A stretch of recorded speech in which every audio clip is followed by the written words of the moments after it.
Good evening. I'm Dave France. This is my brother Jimmy France. We are the co-owners of JJ's, and we are here because we wanted to announce the formation of a fund, the JJ's Staff Assistance Fund, which has been formed at Country Club Bank. It's a trust that will be governed by trustees independent of the JJ's. It will be, we have two community leaders, Jay Doherty, who is a former presiding judge of Jackson County, and David Fowler, who's just retired recently as the managing partner of KPMG here in Kansas City.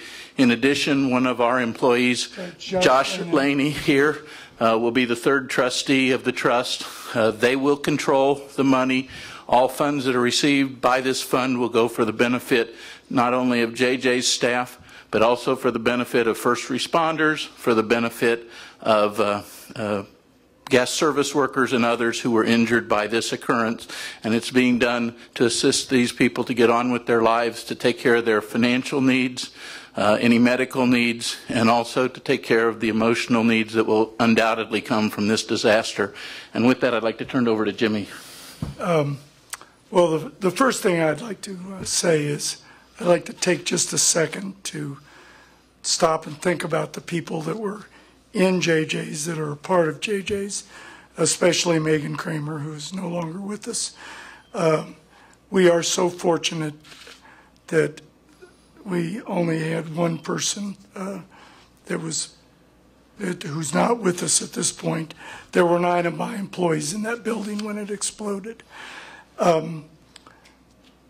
This is a tremendous city to be a part of. The outpouring of thoughts, the generosity, the support. I don't think you could find that in another city in this country. I'm so proud to be a part of this community. I'm gonna skip right to the really fun part for me, and that's one of my dearest friends, Timmy Leiweke, called me the night this happened. He's into town. He's come to our aid. He immediately voiced his support, and here he is in town. And I mean, it just says a lot for what this community is about, what this man's about. So, Timmy, I think it's your turn. Thank you. Well, obviously, any of us that have lived in Kansas City and been a part of this community know JJ's, and so it's an institution. I think one of the great charms of Kansas City is the Country Club Plaza, and JJ's certainly is part of that charm. Has been there for how many years have you been there? Our 28th anniversary was February 1st. And so we in Los Angeles, when we were watching the news, we were heartbroken to see what happened. And ironically, I'm here for Achievement Day with William Jewell. So a few of our friends at William Jewell, I'm always amazed when anyone wants to pay me to talk because I do it for free. So they had an honorarium for this night. My friend Herb Kahn, who knows our commitment towards Kansas City, suggested this would be a good time to donate that and set up the trust fund. So we're going to donate that $25,000. And then Brenda Tinnen and her staff here came up with the idea of taking the Sprint Center Foundation and AEG and matching it. So we will. So we'll put another 25 grand in. We're heartbroken. We feel for the families of the employees that were there. We certainly feel for the one employee that we lost. Our heart and soul is in the city, and Kansas City means a lot to us. And so in the spirit of William Jewell's Achievement Day, I couldn't think of a better opportunity, Jimmy, to give you the resources necessary to help those people pick their lives back up. Oh, Timmy, that's tremendous. I had no idea that this was going to happen. Thank you. You're welcome. Thank you, my friend. Again, I don't think I can say this enough. This is a community that I'm so proud to be a part of. I've just never seen anything like it in my life, and I want to thank everyone for their support, their thoughts, and hopefully we get down the road and we maybe do this again. I know I've always liked drinking wine there with my friend here, and I don't want to go someplace else. Maybe the Founders Club. We'll be back there soon, I'm sure. Thank you all. Thank you. Thank you very much. Jimmy, your staff members who were injured in this blast. Can you tell us how they're recovering, how that's coming along? You know, we have one staff person who's still in the hospital. He was my sous chef. He had some pretty serious burns. There's a tremendous story about why he's even just in the hospital. There were 9 people in that building when it blew up. Everybody got out. There's a lot of bruises and contusions and cuts, but my sous chef was still in the kitchen, half buried in the rubble. One of my bartenders grabbed a passerby on the street, ran back into that building while it was on fire, and pulled Patrick Woodward's his name, out of the rubble, out of the fire, and no doubt saved his life. He's going to be in the hospital about 10 more days. He's out of a medically induced coma, and the skin grafts seem to be going very well. The rest of the staff, there's a lot of trauma to begin with. My staff wakes up with nightmares and broken bones. But in general, the most serious is my sous chef who was burned. And don't forget that the staff went out there and they got every customer out of the building first. That was these are not first responders. These were waiters and servers and bartenders and kitchen staff, and they took and made sure every customer got out before they left. And that's why the people who are injured are all our employees, because they took care of their customers till the absolute 11th hour of this occurrence. Well, Jimmy, I know the mayor just joined you at the podium. Has he given you an update for the city as far as what the cause was, or is that still being... We're not here to talk about that tonight. We're just not. This is about a celebration for this great opportunity to support these people. I will say this, though. Sly was there immediately. He's been on site with me a number of times and with my brother. The city's been very supportive from that standpoint. There's the snow obviously has slowed everything down. So right now we're just dealing with the more immediate fact that I have a number of employees that are still injured. Jimmy and David, I know it's so early, but have you been able to give any additional thought about possibly rebuilding at some point? Well, it's always on my mind. The very first thing I did when I got on site was the BATF was starting to remove some rubble. And the rubble would be my facade, the terracotta that made JJ such a unique building. And I called Sly immediately. He turned me on to dangerous buildings, and we got it all stopped so that things would just sit there for the time being. And I've contracted to have all of the terracotta broken or not broken, pulled out of the whatever's left. We don't know exactly yet. Palletized and put in a warehouse. So there's a distinct possibility. It's too early. Our family will support Jimmy in his decision. That's what will happen. Whatever Jimmy decides to do is what we'll do. Yeah. In the release, it says JJ's is working with Country Club Bank to establish a fund. 2 questions. First of all, has it been established? Yes. Okay. And the $50,000, am I understanding that correctly? It's $25,000, which the credit should go to William Jewell. That's part of the honorarium for tonight's achievement dinner.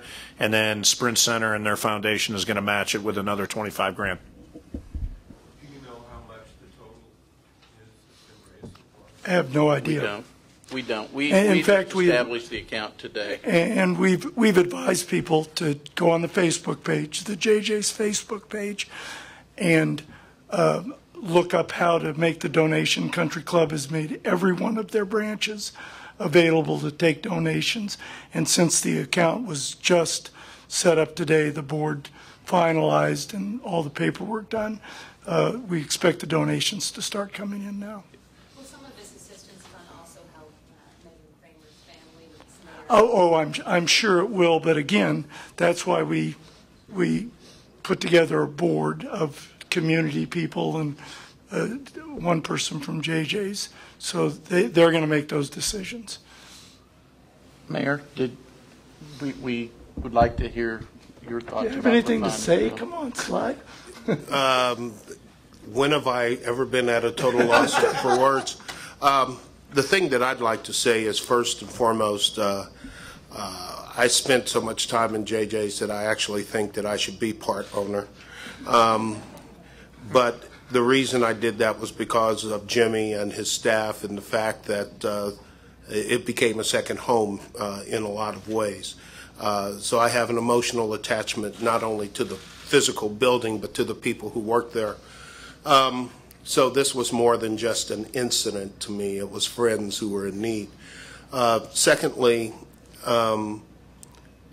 Jimmy should know and may know about the huge outpouring over the weekend at the restaurants. Cindy Serco and Councilman Brooks and I went around to several of the restaurants to say thanks to patrons for coming out for dining for JJ's, and it was extremely emotional and very, very successful. The other thing is that I want to thank the people of Kansas City for their tremendous outpouring of support, going out of the way. I think it was touching that the 6-year-old boy that sent in the letter and his earnings to JJ's, and $1.50.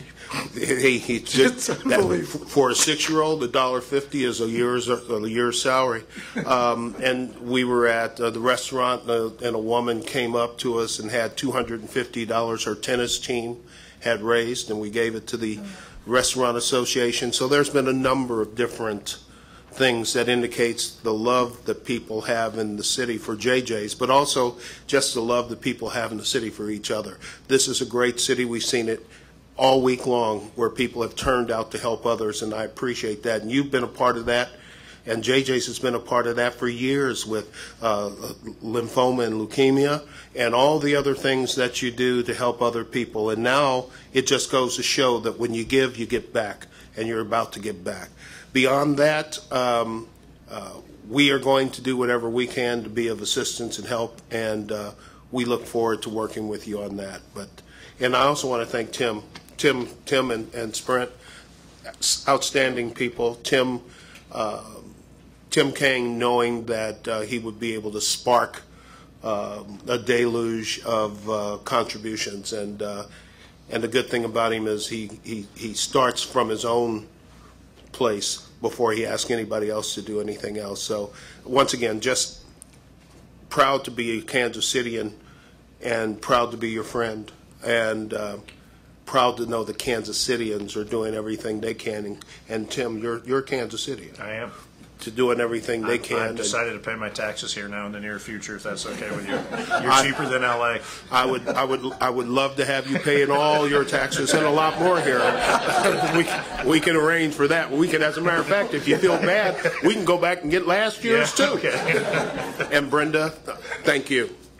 Sprint Center, Tim Lyawicki, great partners in this city. That's really all I have to say. There's nothing more that needs to be said from my end at this point. What are the challenges that your staff are facing right now, financially, emotionally, and physically? Well, the good news is we had tremendous insurance, and so there's finances are being distributed even on a level over and above workman's comp or anything else. I think the biggest thing is that I don't know if you've ever been in a building that blew up. I never have, but I think it's like being in a war zone, and you hear the stories of people coming back from combat. I think one of the biggest situations that they have to deal with is the trauma of not only of knowing that we lost somebody that we cared very much about and they were in the building, but flying debris, fire, and a lot of them are hurt. And one of the things that I'm told more than anything is some of them still have hearing loss in their either right or left ear, or very diminished hearing in both ears. So they're dealing with the fact that they were traumatized, and they were also in a situation where they could have been hurt very badly. So But this fund will also take care of medical needs of any kind of treatment like that. That's what the trustees have been asked to do with the money. And when it's done, when our employees are taken care of, the trustees are asked to donate the balance to a charity in Kansas City that serves people of Kansas City. We have time for one more question before we need to move. Is there one last question? Sure. This question is actually for the mayor. Mr. Mayor, there was just a minute ago where Mr. Franze was saying, or talking about post-traumatic stress. There are a lot of Kansas Cityans, not just the employees of JJ's that were affected by this. So what is the city going to do to maybe try and stand up for those other Kansas Cityans? You know, I mean, I'm not exactly sure I understand your question. In light of the fact that the contractor apparently didn't follow proper procedure in doing the type of work that they were doing for the city. Look, let me put to bed this aspect of the discussion for the purposes of this evening. There will be plenty of time for this down the road. I don't think that's why Jimmy is here. I don't think that's why Tim is here. Let me just say this. We will examine everything that happened. And as we make those determinations, we will, I assure you, we will do everything we can to make sure it never happens again. If there's anything that we need to improve or change, we will improve and change. But right now, I can't tell you what that is. We're going to make sure that our city is as safe as possible. We have a great fire department, but nobody is perfect. Nobody is ever perfect. If there's something that we need to do to move this thing down the road and to make sure that we can avoid these types of situations from our perspective again, we're going to do that. That's the best I can tell you at this point.